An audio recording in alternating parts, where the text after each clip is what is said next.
ప్రభుత్వాన్ని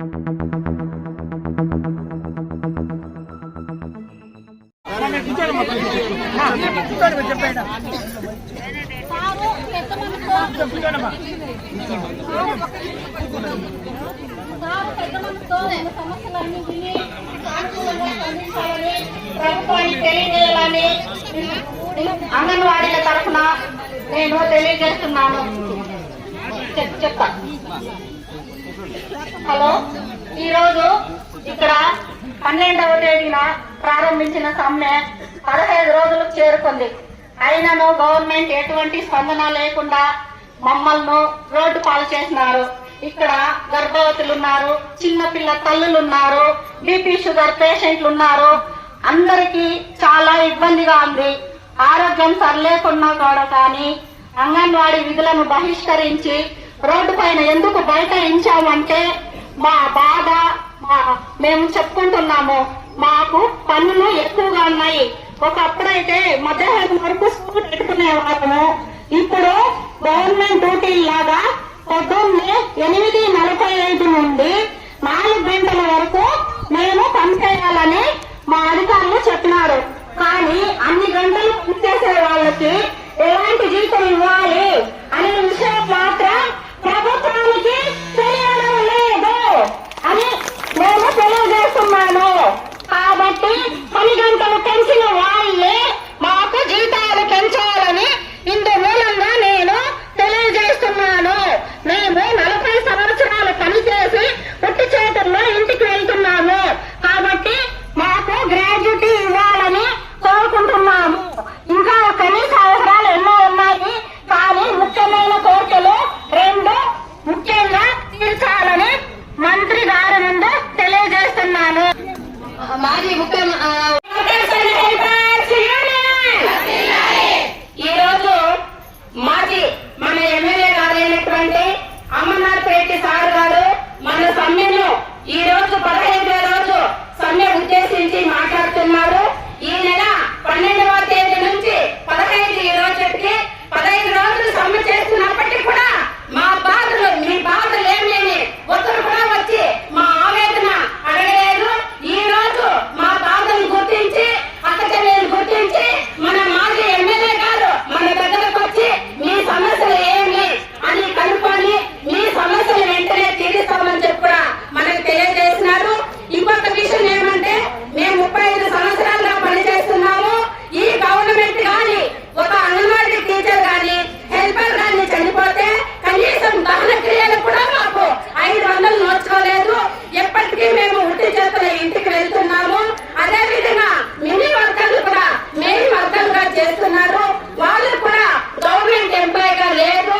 9 గంటల నుంచి 4 గంటల వరకు మాకు పనిభారాన్ని పెంచి 11,000 జీతంతో సర్దు పెట్టుకోమంటున్నారు.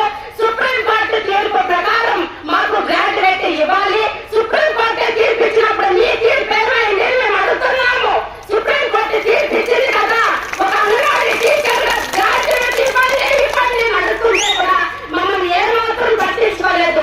అదే విధంగా జనాభా లెక్కల ప్రకారం కూర్చుంటే మా నాయకులంతా కూర్చొని మేధావులు కూర్చొని ఒక కుటుంబానికి ఒక నెలకి సరిపడేంత ఖర్చు ఎంత అంటే 26,000 అంచనా వేస్తున్నారు. కనీసం ఇప్పుడున్న పరిస్థితుల్లో 11,000 జీతం మాకు సరిపోతుందని మేము అడుగుతున్నాము. మా డిమాండ్స్ కూడా మేము అడుగుతుందా? మేము న్యాయబద్ధంగా అడుగుతున్నాము. సెప్టెంబర్ నెలలో విజయవాడకు ధర్మాకపోతే మేమేమో దోచుకున్నట్లు, దొంగిలించుకున్నట్లు, చంపేసినట్లు జైల్లో వేసి ఆడవాళ్ళని చూడకుండా చీట్లు చింపేసి అగౌరవంగా మమ్మల్ని అవమానపరిచి మమ్మల్ని ఎంత హీనంగా చూస్తున్నారు. ఈ హీనమైన పరిస్థితుల్లో మేము ఉన్నామంటే కారణం మీరే అని మేము ఈ రోజు అంగన్వాడీ టీచర్లు కానీ ఆయాలు కానీ మినీ వర్కర్లు మెయిన్ వర్కర్లు కానీ తెలియజేస్తున్నాము. మాకు ఇప్పుడు వచ్చినటువంటి పెద్ద పెద్ద నాయకులు ఉన్నారు, రంగనాథ్ ఉన్నారు, రామన్న గారు ఉన్నారు, మన ఎమ్మెల్యే గారు ఉన్నారు. మాకు న్యాయం చేస్తారని ఈ సభాముఖంగా అంగన్వాడీ టీచర్ తరఫున తెలియజేస్తున్నాను. ధన్యవాదాలు. వర్కర్స్ హెల్పర్స్ అసోసియేషన్ సంబంధించినటువంటి సోదరి మనులకు అందరికి కూడా నా నమస్కారాలు. ఈరోజు మీకు చేసేటువంటి సమ్మెలో భాగస్వాములు కావడానికి మేము కూడా ఇక్కడికి రావడం జరిగింది. 15 రోజుల తర్వాత ఇప్పటికి కూడా ఈ ప్రభుత్వం స్పందన అయితే లేదు. నేను మొట్టమొదటిగానే ఆంధ్ర రాష్ట్రంలో మీ యొక్క సమ్మెలో కూడా పాల్గొన్నా. బొబ్బిలి ఎమ్మెల్యే మిమ్మల్ని గురించి చాలా నీచంగా మాట్లాడాడు. మీకు గుర్తుందో లేదో తెలియదు. ఆ నియోజకవర్గంలోనే ఒళ్ళు బలిసి రోడ్డు ఎక్కడ మాట్లాడాడు ఒక శాసనసభ్యుడు. శాసనసభ్యులు అసలు రాష్ట్రంలో వాళ్ళు మాట్లాడేటువంటి తీరు కానీ వాళ్ళకి అసలు సంస్కృతి కానీ తెలియదని అనుకుంటా ఉన్నా. ఎందుకంటే ఈ జగన్మోహన్ రెడ్డి పాలనలో ఒక శాసనసభ్యుడిగా ఉండేటువంటి వ్యక్తి ఒక మహిళలను పట్టుకొని వాళ్ళ నిజమైనటువంటి న్యాయమైనటువంటి డిమాండ్ల పైన వాళ్ళు ప్రభుత్వాన్ని అడుగుతా ఉంటే దానికి ఆ రకంగా మాట్లాడటం నిజంగా కూడా చాలా దురదృష్టకరం ఈ రాష్ట్రంలో. అందుకే ఆ రోజు నేను యోగలం కార్యక్రమంలో ముగింపు సమావేశం నేను 6 రోజులు అక్కడే ఉండాల్సి వచ్చింది. ఆ రోజు అక్కడ మీతో మీ వాళ్ళతో అందరితో కూడా కలిసి సమ్మెలో పాల్గొనే సందర్భాన్ని ఒకసారి గుర్తు చేస్తా ఉన్నా. ఈ రోజు మీరు ఏదైతే డిమాండ్లు పెడుతున్నారో అవి న్యాయసమ్మతం. గతంలో అయితే టైం స్కేల్ ప్రకారం మీకు పని పెడితే ఆ టైం స్కేల్ ప్రకారం మీరు కూడా అడిగిండ్రు. ముందు నుంచి మధ్యాహ్నం దాకా పనిచేసి మీ పాటికి మీరు ఇంటికి పోయి ఇంకో పని చేస్తారు.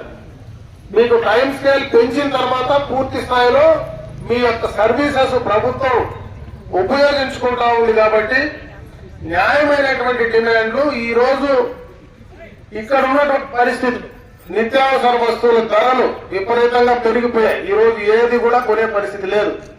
కరెంటు ఛార్జీలు పెరిగిపోయినాయి. ఆర్టీసీ బస్సు ఎక్కితే ఆర్టీసీ ఛార్జీలు పెరిగిపోయినాయి. గ్యాస్ పెరిగింది, పెట్రోల్ పెరిగింది, డీజిల్ పెరిగింది. ఇవన్నీ పెరిగిన సందర్భంలో మీకు ఇచ్చేటువంటి 11,000 12,000 దాంట్లో మళ్ళా కటింగ్లు పోతే మీకు రోజుకు దినకూలికి పోతే కూడా 300 రూపాయలు కూడా రాదు. కూలికి పోతే ఈ రోజు 500 రూపాయలు మధ్యాహ్నం దాకా పనిచేస్తే 500 రూపాయలు ఇస్తా ఉన్నారు. అంటే 15,000 నెలకి ఇస్తా ఉన్నారు. అంటే మీకు అది కూడా లేనటువంటి పరిస్థితి మీరు అడగడం న్యాయమైనటువంటి డిమాండ్. అయితే గత ప్రభుత్వంలో చంద్రబాబు నాయుడు గారు ఎప్పుడు ఉద్యోగస్తుల్ని ఇంత ఇబ్బందులకు గురి చేయాల. ఈరోజు అంగన్వాడీ హెల్పర్లు వర్కర్లే కాదు, టీచర్ల పరిస్థితి ఇంకా దారుణంగా ఉంది.